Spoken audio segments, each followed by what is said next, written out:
Thank you so very much. Here's what to expect next. An email has just been sent to your inbox with the information that you requested. You'll want to whitelist our email so you don't miss anything. And you want to keep your eyes peeled for more great stuff. But I just want to go ahead and tell you right now and ask you to please do not give me money. This video is not a sales pitch in disguise, okay?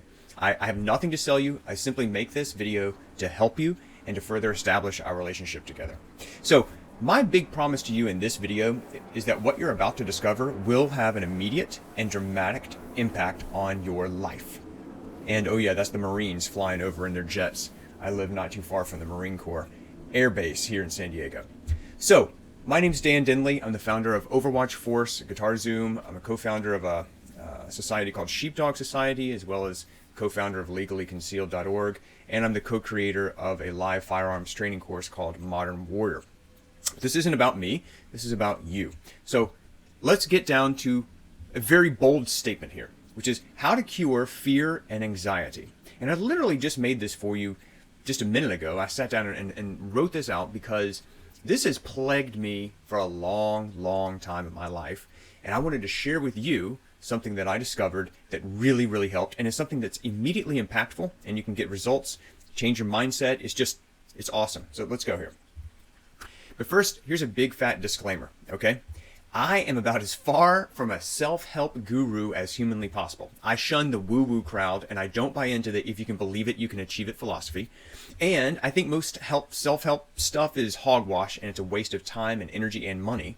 And I do not believe that you can just like achieve anything you want in life as long as you, quote, set your mind to it, okay? So because, for example, no matter how much I set my mind to playing basketball for the NBA Lakers, it's not going to happen, okay? Because I'm 5'11" and weigh 175 pounds. I'm not ever going to be 6'8" and weigh 230 with 10% body fat and be able to actually run up and down the court and play against people like LeBron James. It's not going to happen. Even if I set my mind to it and I got the best nutrition and the best coach to be a basketball player, it's just not going to happen, okay? So that's my disclaimer to you, is that what I'm about to give you is real, measurable, and tangible. It's not woo-woo, heady, self-help stuff, okay? All right, now that that's out of the way, let's get to the meat of it. Here's a few things that I do stand for. Hard work, figuring out what you're really good at and then sticking to it, and avoiding shiny objects and fads and quick fixes. I'm all for long-term, big-picture thinking, and I'm all for strategic marketing that gets measurable, tangible results. Okay. So let's face this fact. Everybody has fear and anxiety. The single mom, right? She's worried about parenting decisions and financial decisions. The CEO of a big firm, he's worried about increasing revenue and his own job security, okay? The entrepreneur making $1 million a year, okay? He's always thinking, can I keep my income steady? And by the way, all the entrepreneurs that I know personally and have met through the years, it doesn't matter if they're making a $50,000 a year or $50 million a year, they still have this question, okay? And the ultra rich, I happen to have the privilege of knowing a few ultra rich people. And these are people, ultra rich in my book, are people that are doing anywhere from, $500, probably $1 million a month in personal income, or their wealth is a big lump sum. Their question always is, can I keep the wealth that I have now? Okay, so I think all of this comes down to, how do you define success? Okay, and what does it really mean to have a successful business, or a successful marriage, or a successful ad campaign, right? So I'm gonna close my window. It's overlooking my pool and I see my kids about to go out and take a swim. So the successful ad campaign, for example, for some people, a successful ad campaign means that you're acquiring customers at cost. That's what it means to me. If I'm acquiring customers at cost or better, then I'm happy, because now I'm building a list for free and then I can sell those customers things down the road. But for some people, if they're not ROI positive the very first day, they're freaking out. So again, it's how we define it, how we approach it, what our mindset is. And what does it mean to have this, quote, successful life? What does that even mean? We use these terms all the time, but we don't stop to think what they actually mean. So I think a big problem that many of us face is this elusive one-time event, okay? And I'm telling you, I pursued this for years before I ever stopped to think about what the heck I was doing. I used to say all the time things like this: if I can just blank, fill in the blank, okay, then I'll be happy, successful, etc. Here's some examples. If I can just buy a bigger house, if I can just drive a nicer car, if I can just make more money, if I can just have more free time to do the stuff that I want to do, if I can be less stressed, if I can lose 15 pounds, if I can have a better relationship with my spouse, or whatever kind of relationship it happens to be with my kids. Those things are event driven, okay? You buy a house, it's a one-time event and it's done. You buy a new car, you're all excited about it. By the time you're driving off the lot, you're like, oh man, I don't really necessarily like the way this thing drives, or wow, the engine's louder than I thought, or wow, the air conditioner doesn't work as well as I thought it would. Or I remember there was a time in my life when I thought if I could just replace my income, start my own business and replace my income and have time to do stuff with my kids and just have more free time, then I would be happy. But you know what happened is I did replace that income, and then I like doubled that income, and then I quadrupled that income, and I just, it was always fleeting. It was like, well, if I can just make this much or that much, and I just kept going, okay? So this led me down a path of thinking that this is the wrong way to think about this stuff. All right. Pursuing success as a one-time event always results in a surge of temporary joy, and sometimes it's really, really good, right? Followed by the crash of disappointment. So I've done product launches before, and you see the orders coming in so fast as you're about to crash the server or your shopping cart, and then 2 or 3 days later the cart closes, and then you can't help but have a feeling of disappointment. Or I've had ad campaigns that were a big success and we're acquiring customers left and right, and then our ads get like shut off, or you know, those customers, we've got all those customers at cost and then they didn't buy anything. That's also happened. Okay. But the point is, thinking of it as a one-time event always results in a surge of joy followed by a crash of disappointment. And this results in a never-ending cycle of goal setting and accomplishment and disappointment. It's a threefold problem. It's you set the goal, you accomplish the goal, and then once you catch up to that thing, you're disappointed. So, to drive a stake into the heart of fear and anxiety caused by this vicious cycle, you just need to do one little old thing. Change how you define success. So you need to make this mind shift from success is not an event like winning the lottery, okay? Success is a state of being, which I know sounds woo-woo, right? But just stick with me here. A simple way to change how you think about success is this. Stop using the future tense, which is an event-driven, and start using the present tense, which is process-driven. Okay, here's some examples. Here's how to do this, and plus the 5 words that can change your life. These 5 words, I am being successful when. If you can master those 5 words into your vocabulary, your whole life is going to change. The way you view your day is going to change. The way you view your life, your year, your relationships, your business is going to change, and I'm going to show you how. Stop saying I will be successful when, and start saying I am being successful when. Here's some examples. The success mindset of I'm being successful when. Now, all of these I'm about to show you are me, okay? This is my personal definition. Yours may be completely different, okay? Get that. I have my specific goals and my personality, my mindset, and the things that I define as being successful. You may have a completely different definition. Okay, so don't get hung up on the specifics. I'm just giving you some examples here. All right. I'm being successful when my mortgage is paid on time every month. Pretty simple, right? But there was a time in my life where that was a huge deal. Okay, there was a time in my life I was $70,000 in credit card debt. I had 4 kids. I was paying my mortgage on cash advances. And my wife found out she was pregnant with our 5th child. And we had to go on welfare. Okay, so yes, I've been on the other side of the fence, and having my mortgage paid on time every month, hey, that's being successful for me. That's one small thing, okay? I'm also being successful when I take my wife on a date every Friday without exception, okay? Even when we were flat broke, our date might have been, let's take a walk around the block. Let's hire the kid from across the street to come over and watch our kids so you and I can take a walk around the block and just, decompress a little bit, okay? Now, how about I'm being successful when I'm steadily acquiring new customers at break even or better? Okay. That means that my funnel is being filled up in any of my businesses. If I'm acquiring customers at break even or better, I know that those people are going to go into my follow-up system and eventually be ROI positive.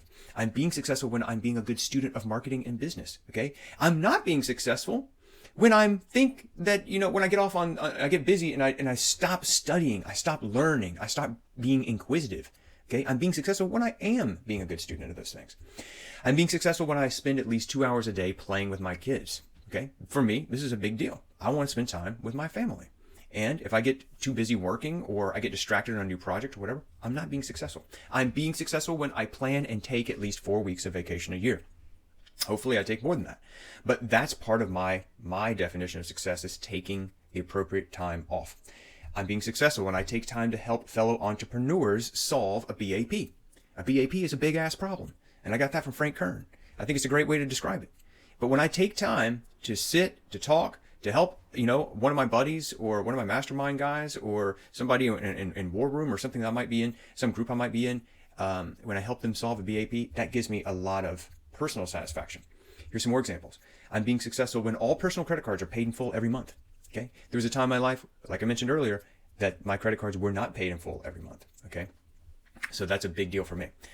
I'm being successful when my income taxes are paid on time without penalties and interest. I have paid more penalties and interest. I'm ashamed to say how much penalties and interest I've paid over the years on income taxes, because I'm just not good with that. Okay. I'm just being honest with you. I'm not good with it. I'm trying to get better, but I'm being successful when they're paid on time and I'm paying it in.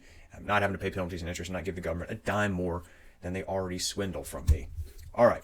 I'm being successful when I maintain a healthy weight and exercise regularly. So if I stop eating right and I start eating crap and I stop exercising, I'm not being successful. So it's not like once I lose 15 pounds, then I'll be a success. No, it's when I am maintaining a healthy weight and I'm exercising. That's my definition. I'm being successful when I take time to attend my spiritual needs every day. Okay. So for me, being a Catholic, I go to mass. I pray the rosary. I read scripture. Okay. That's what I do. And if I get away from that, I start to disintegrate. I'm being successful when I avoid, like the plague, anything that sucks away my time and energy and robs me of following through with what really matters. So for me, this is getting sucked into Facebook, email, phones, text, okay, voicemails, all that stuff. If I batch all of that and check my email, let's say one time for 30 minutes a day, or I batch all of my phone calls and I return all my phone calls one time during the day, or I look at text one time during the day, I actually put my phone either off or in airplane mode the majority of the day, just to avoid this temptation. Okay, I'm being successful when I surround myself with other entrepreneurs who are at the top of their game so I can be energized and excited about business. I am being successful when I attend at least 4 major expositions, live events like SHOT Show, the licensing expedition. I go to Digital Marketers event almost every year. So things like that, because I like being around other entrepreneurs, other business owners, other people that are successful.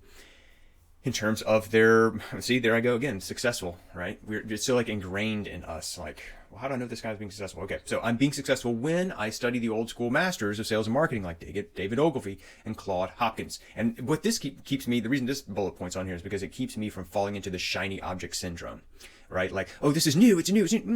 Not really, dude. Like Claude Hopkins was writing copy and testing things 100 years ago. And he probably, like, if, I don't want to go into my love of Claude Hopkins, but this keeps me grounded, is studying these old school masters. I'm being successful when I say no to opportunities that do not match my current business and lifestyle goals. This is huge because look, as an entrepreneur, there are way more opportunities than there is time. Okay.